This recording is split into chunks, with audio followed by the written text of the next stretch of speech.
Once upon a time, there was no name bigger than Neymar. The haircut, the flair, the stepovers that turned defenders into memes. For a while, he wasn't just a footballer, he was a movement. From the beaches of Santos to the bright lights of Barcelona, Neymar didn't rise through football. He exploded through it. He danced where others hesitated. He smiled when others sweated. And when the ball was at his feet, it felt like the world stopped just to watch. But somewhere along the way, something changed. The smile faded. The spark dulled. The name that once defined joy began to sound like a cautionary tale. Now, the world's most expensive player sits far from Europe's glare, in Saudi Arabia, injured, quieter than ever. Once a global obsession, now a ghost of his former self. And it makes you wonder, what happened to the boy who was supposed to inherit the footballing throne? Because this isn't a story of one bad transfer or a career-ending injury. It's the story of how the weight of fame, expectation, and money can smother even the brightest flame. Of how football's golden child became the poster boy for burnout.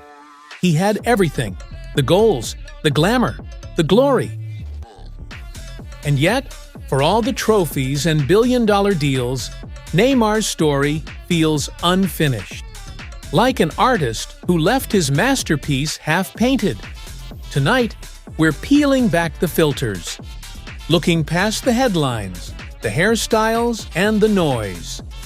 This is about the boy who just wanted to play football, and the man who became trapped by it. Because maybe, somewhere along the way, Neymar didn't just lose his form. He lost the joy that made him different. Before the private jets and perfume deals, before the world called him a brand, there was just Neymar da Silva Santos Jr., a skinny kid from Mogi das Cruzes, juggling a football barefoot on the streets of Brazil. He wasn't born into wealth, but he was born into rhythm. His father, a former footballer himself, saw it early. That flash of genius, that hunger that can't be taught. By the time Neymar joined Santos, he was barely a teenager, but he already played with a swagger that made grown men look ordinary. Brazilian football has always had a way of producing joy. Pelé, Ronaldinho, Romario, all players who played like the game was art. Neymar fit perfectly into that lineage, but with something new. He wasn't just joy, he was spectacle. By 16, his highlights were going viral.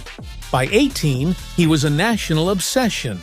The hair, the tricks, the smile. He wasn't just scoring goals, he was selling moments. Santos fans worshipped him, opponents feared him, and brands, they couldn't get enough. When Santos lifted the Copa Libertadores in 2011, it wasn't just a trophy, it was a coronation. The last Brazilian club to do it since Pelé's time. The world looked at Neymar and saw the future. And Neymar looked back, ready to take it. By 2013, the biggest clubs in Europe were circling. Real Madrid wanted him. Manchester City too. But it was Barcelona that got him. The perfect stage for Brazil's brightest light. At 21, Neymar arrived in Europe not as a prospect, but as a phenomenon. The kid from Santos had made it, and football was about to witness something unforgettable. When Neymar arrived at Barcelona in 2013, he wasn't joining a team, he was joining a dynasty. Messi, Xavi, Iniesta, legends written into football's DNA. For most, that kind of pressure would be suffocating. But not for Neymar. He was built for the stage. From the moment he pulled on that Blaugrana shirt, it was clear. This wasn't just another signing. This was the evolution of beauty. The samba flair of Brazil meeting the tactical perfection of Spain. At first, There were whispers. Could he coexist with Messi? Would he sacrifice the spotlight? Those doubts didn't last long, because when Luis Suarez arrived a year later, something incredible happened. 3 stars, 3 egos became one devastating force: Messi, Suarez, and Neymar, MSN. For 2 seasons, they were unstoppable, tearing through Europe with goals, laughter, and pure chaos.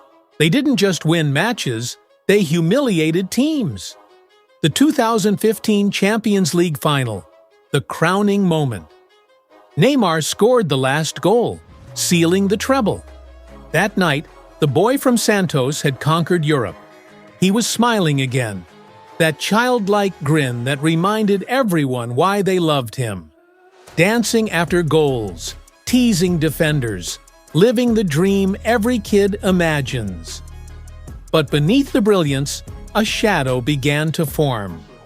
Because when you share a team with Lionel Messi, you don't just play beside greatness, you play beneath it. Every goal Neymar scored, every dribble, every flick, somehow led back to Messi. And for a player raised to be the star, that kind of light can start to burn. The world adored MSN, but inside Neymar, something restless grew. He didn't want to be second best.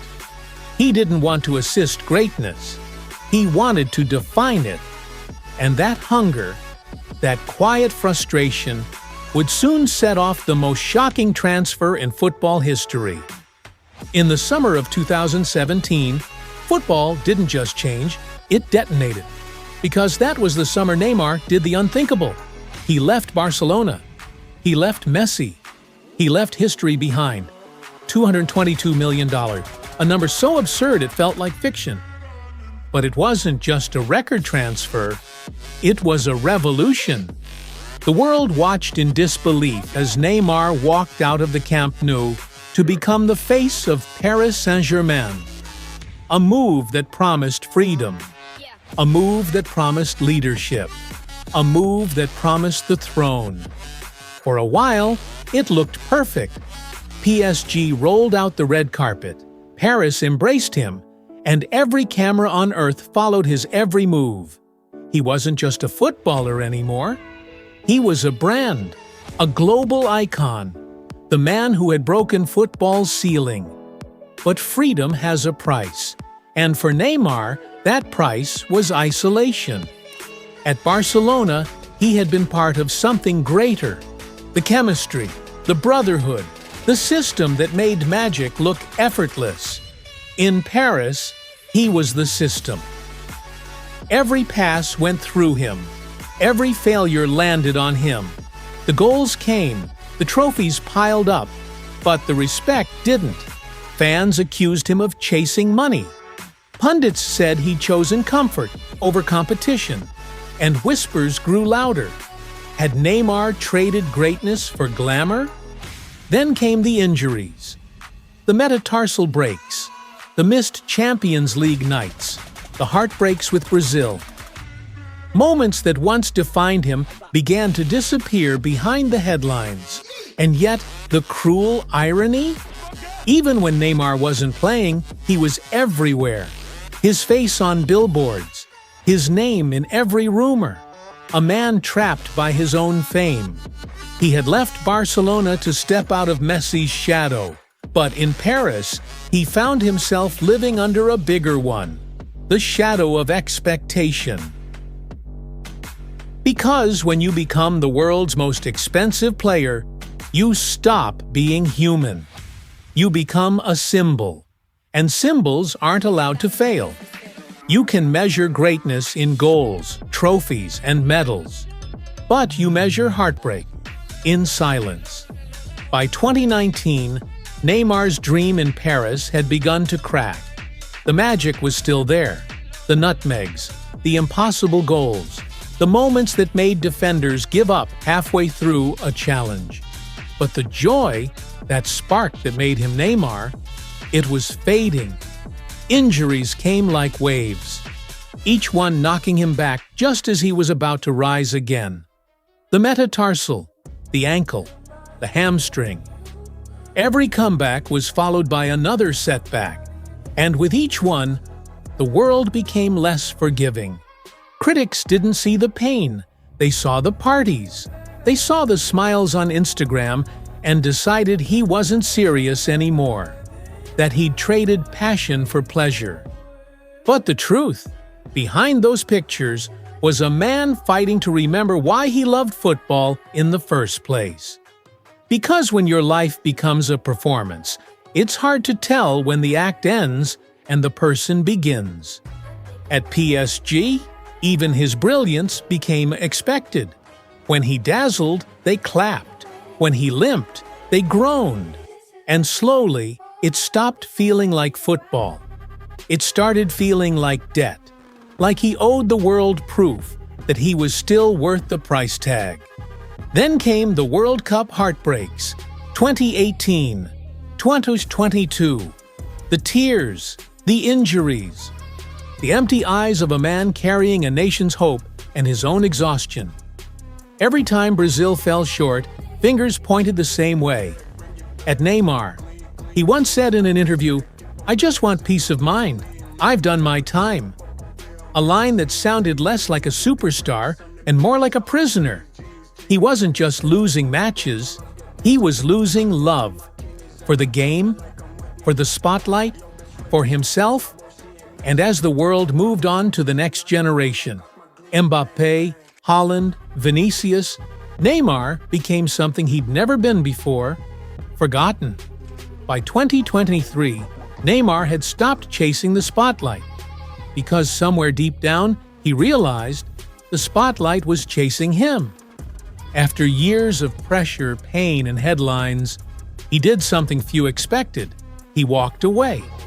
When Neymar signed for Al Hilal in Saudi Arabia, the world called it a cash grab. He's finished. He's just in it for the money. But for Neymar, it wasn't about millions. It was about miles. Miles away from the noise. For the first time in over a decade, he could breathe. No Messi comparisons, no Paris politics, no European spotlight dissecting every step over. Just football, on his own terms. But freedom came with a cruel twist. Barely weeks after his arrival, another injury, a torn ACL. A season-ending blow before the season had even begun. The stadiums went quiet again. The headlines too. He had escaped the pressure, yes, but not the pain. And suddenly, the man who once made the world dance with him was watching from the sidelines, alone. The media didn't wait. They buried him under words like finished and forgotten. But maybe, just maybe, that's exactly what he needed. To disappear, to reset, to remember who he was before all of this. Because Neymar had never really been about trophies or contracts. He'd been about joy, about color, about a smile that reminded the world football could still be fun. And maybe that smile wasn't gone. Maybe it was just waiting. Waiting for a reason to come back. Every generation has its artist. For Brazil, Neymar was supposed to be that artist. The one who painted the modern game with joy. And for a while, he did. But somewhere between the fame and the fractures, the art began to fade. Not because the talent disappeared, but because the love did. Even now, when Neymar steps onto the pitch, flashes of brilliance remind you of who he truly is. The flicks, the feints, the perfect touch, all still there. But you can't help but wonder if he's playing for the same reasons he used to. Because for Neymar, football was never just a job. It was theater. And every trick, every celebration, every tear was part of a story that millions grew up believing in. The story of a kid from Santos who danced his way to immortality, who made football beautiful again, and maybe in chasing greatness, forgot to enjoy it. History will argue about Neymar forever. Some will say he underachieved. Others will say he redefined what football could be, a blend of art, culture, and personality. The truth? It's somewhere in between. Because Neymar didn't just inspire a generation to play. He inspired them to express, to celebrate, to remember that joy is still part of the game. So maybe legacy isn't about Ballon d'Ors or Champions League medals. Maybe it's about the moments that make people fall in love with football again. And Neymar gave us plenty of those. But his story isn't over. Not yet. Because legends don't fade. They wait for the right moment to return. So here's the question. Will Neymar be remembered as the genius who lost his love for the game, or the one who found it again when the world stopped watching?